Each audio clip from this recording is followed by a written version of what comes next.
Aiko Tanaka's fingers brushed against the hilt of her blade, the familiar cold of steel grounding her as she stood beneath the neon glow of the dojo. Outside, the city hummed with life, unaware that the orbiting silhouette of a vessel far larger than any aircraft had paused above, observing.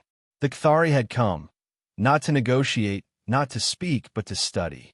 Their crystalline forms shimmered in the vacuum of space, harmonic pulses rippling outward in patterns too complex for human eyes.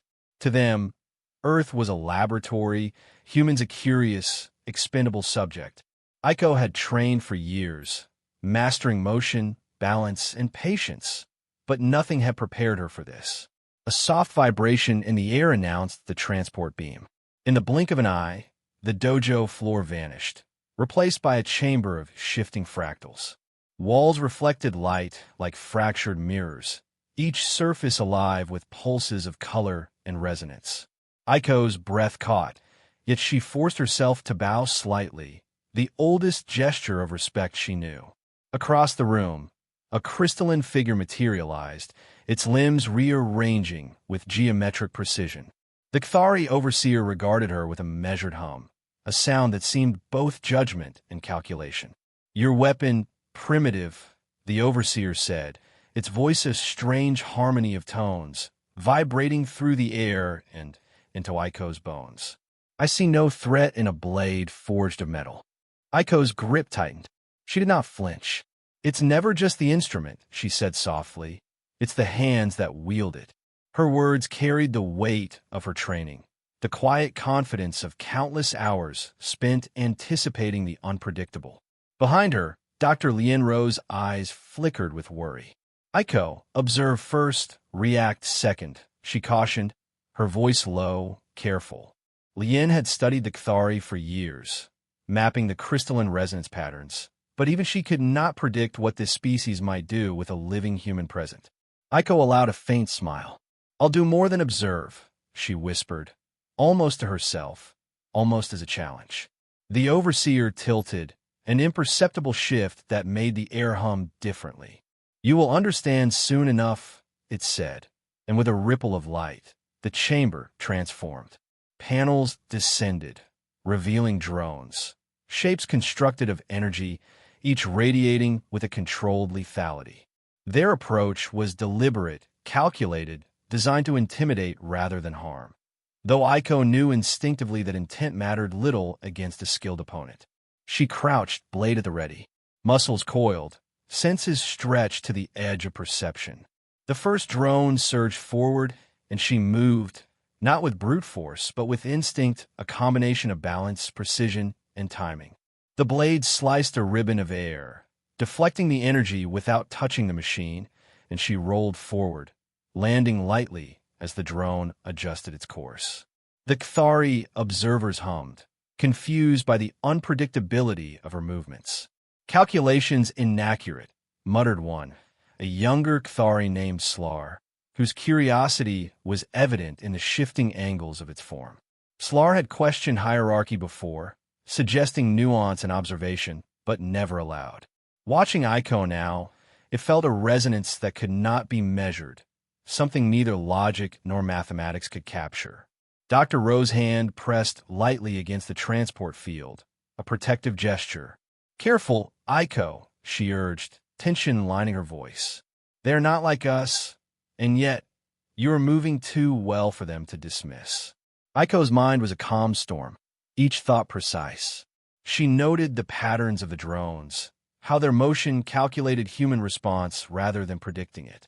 Her blade was her extension, her body an instrument of adaptability. She did not think about fear. She felt it, acknowledged it, and let it sharpen her instincts. The second drone surged from above, and she pivoted mid-air, the tip of her blade grazing its surface and redirecting its momentum into the chamber wall. Sparks flared briefly as energy dissipated harmlessly. The overseer's resonance deepened, a low tone that suggested both confusion and intrigue. "Improbable," it said, though its structure trembled slightly, as if it were struggling to reconcile the data. "Humans should not move this way." Humans should not anticipate without calculation. Yet here, she was bending the very parameters of the simulation with nothing but agility, perception, and will. Aiko landed on the opposite side of the chamber, breathing steady, every movement deliberate. Her gaze met Slar's, and in that instant, a silent acknowledgement passed between them. The young Kthari recognized something essential, a human quality that defied simple analysis. Dr. Rowe exhaled slowly.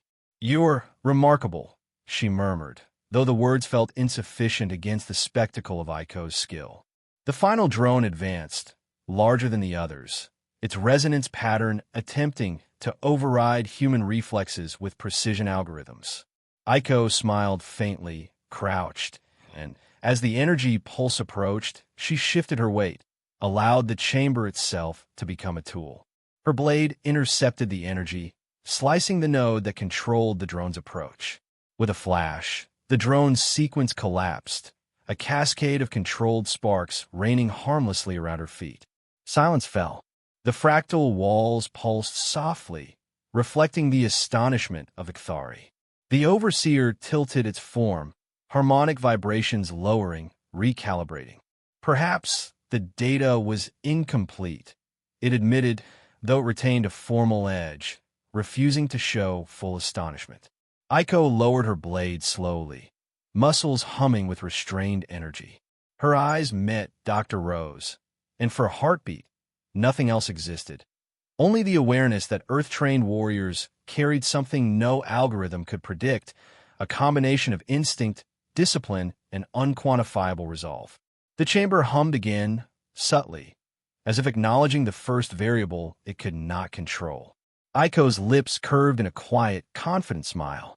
She had survived the first test, but she sensed immediately that this was only the beginning. The Kthari had underestimated her, and she intended to ensure they understood what humans were capable of, one step, one movement, one decision at a time. Even as the light shifted and the drones reset, a single, unspoken question lingered in the resonant air. How far could human ingenuity bend the rules of a species that considered itself infallible? And more importantly, would the Kthari ever anticipate what came next? The night wind rolled across the plains with a low, steady hum, brushing through the grasses as if whispering warnings only the land itself could understand. She sat beside the small fire, its glow flickering across her features, though her gaze was fixed far beyond the flames. The quiet between them felt heavier than the darkness surrounding their small camp. He sensed she was holding back thoughts she believed he was not ready to hear, yet her tense shoulders and restless fingers revealed more than her silence ever could. He settled opposite her, careful not to disturb the fragile peace that lay between them.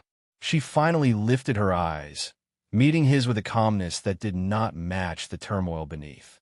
He noticed the strain hidden in the subtle movements of her face, the way she breathed too carefully, as if trying not to let something escape. When she spoke, her voice carried a measured steadiness. She told him her people would soon search for her, not out of concern, but out of obligation. And once they found her, their intentions could no longer be softened by familiar ties. The tribe's laws had always been rigid, but recent tensions had transformed them into something far more unforgiving. He listened without interrupting, aware that the detail she offered was not merely information, but a test of how much trust she was willing to give him. He leaned forward slightly, folding his hands and keeping his tone grounded as he asked what she wanted him to do. She stared into the fire for a long moment before answering. She explained that choosing to leave with him had not erased the long-standing expectations placed on her, nor the consequences that came with breaking them. Her voice wavered only once, and he noticed it instantly. It happened when she admitted she feared the tribe would not simply demand her return, they would demand restitution, and that could easily take a violent shape. He could see the guilt in her expression, as if she believed bringing him into this growing conflict was unforgivable. But he knew she had made her choice with courage, not recklessness. He assured her he would not walk away, though he understood the danger his promise carried. She searched his face, looking for hesitation, yet finding none seemed to unsettle her more than doubt would have. She confessed that loyalty could be noble or disastrous, depending on the moment it was displayed, and she did not wish to become the reason he met the wrong end of destiny. He gently countered that destiny rarely asked permission, and if he was to face trouble, he preferred to be on terms he chose himself. She shook her head softly, both frustrated and moved by his resolve. The fire snapped sharply, as if punctuating their exchange. A cluster of embers rose and drifted upward, glowing like tiny wayward stars before disappearing into the night. She pulled her blanket tighter across her shoulders, not from the cold, but from an unease she could no longer conceal. He could sense her thoughts spiraling towards something heavier, something she had been reluctant to say. When she spoke again, her tone was stripped of its earlier restraint. She told him someone else within the tribe had long claimed the right to decide her future, someone whose influence had grown far beyond tradition. This person would not allow her defiance to pass quietly. The rivalry she had tried to ignore for years had evolved into a threat that could now reach across any distance. He felt a familiar heat stir within him, the kind that rose not from anger alone, but from the instinct to protect. Yet he tempered his reaction, knowing she did not need promises of retaliation, but clarity and composure. He asked her how far this rival would go, and her answer came without hesitation, as far as necessary to regain control over his authority and her destiny. Her honesty cut cleanly through the remaining silence. The weight of her admission settled between them, reshaping the night into something urgent and brittle. He shifted his position, moving closer to the fire. The warmth illuminated the intent in his eyes when he told her he needed to know every detail, no matter how heavy. She hesitated, but only to gather the courage to continue. She explained the power struggles within the tribe, the quiet alliances, the unspoken grudges, and the long-standing belief that her choices were not hers to make. With every word she spoke, she offered him a clearer picture of the forces moving against them. He absorbed her explanations carefully, recognizing the significance of each one. When she finished, she exhaled slowly, as if releasing a burden she had carried far too long. The wind stirred again, but this time it felt less like a warning and more like a push toward the inevitable. He reached out and rested a steady hand on hers. She tensed at first, then softened, her guard lowering in a way he had only glimpsed before. He promised they would face whatever came next together. She looked at him, her expression shifting with a fragile blend of hope and fear, and for the first time that night, she allowed herself to believe him. Just as the flame began to settle, a distant sound drifted across the plain, soft, faint, yet unmistakably human. She froze. He rose slowly to his feet, scanning the darkness. The firelight trembled across their faces as the noise came again, closer this time, pulling them both into a breathless stillness that marked the beginning of something they could no longer avoid. The chamber brightened as the drones dissolved into geometric particles, absorbed back into the Kthari architecture. Aiko steadied her breath, sensing the shift in atmosphere. The overseer's resonance lowered, almost contemplative, as if the system was recalibrating around her unexpected performance. Dr. Rowe stepped closer, though a transparent field kept her from reaching Aiko directly. Her voice carried a quiet urgency. They're analyzing your reflex arcs. Every movement you make is feeding their algorithms. Aiko sheathed her blade with deliberate calm. Then let them study, she murmured. She lifted her chin, meeting the crystalline gaze before her. What comes next? The overseer responded with a harmonic pulse that rippled across the chamber. A reassessment. You have demonstrated variance neither predicted nor taught within our models. The crystalline limbs shifted. Humans compensate through instinct. Instinct is inefficient, yet unpredictable. We must understand it. Slar drifted closer, its structure shimmering with curiosity rather than dominance. Your movements did not follow your body's projected path. It said, voice softer, more inquisitive. You altered momentum before initiating action. Explain this. Aiko's expression softened, because action begins long before muscle moves. It starts here. She tapped 2 fingers lightly to her temple. And here, her hand touched her chest. Slar's body brightened, fractals accelerating. Thought and emotion interlinked, illogical yet effective. The overseer emitted a higher tone, disapproval resonating through the air. Emotional unpredictability is a flaw. It produces unstable outcomes. Dr. Rowe shook her head. Unstable isn't always dangerous. Sometimes it saves lives. For the first time, the overseer turned its full form toward her. Your species assigns value to chaos. We assign value to choice, she corrected. A brief tremor ran through the crystalline surfaces, as if the distinction unsettled the chamber itself. The walls shifted again, creating a new environment, an open arena of interconnected platforms suspended over a void. Each platform floated independently, rotating at irregular intervals. Aiko stepped forward, instinctively assessing distances, balance points, and shifting layers of danger.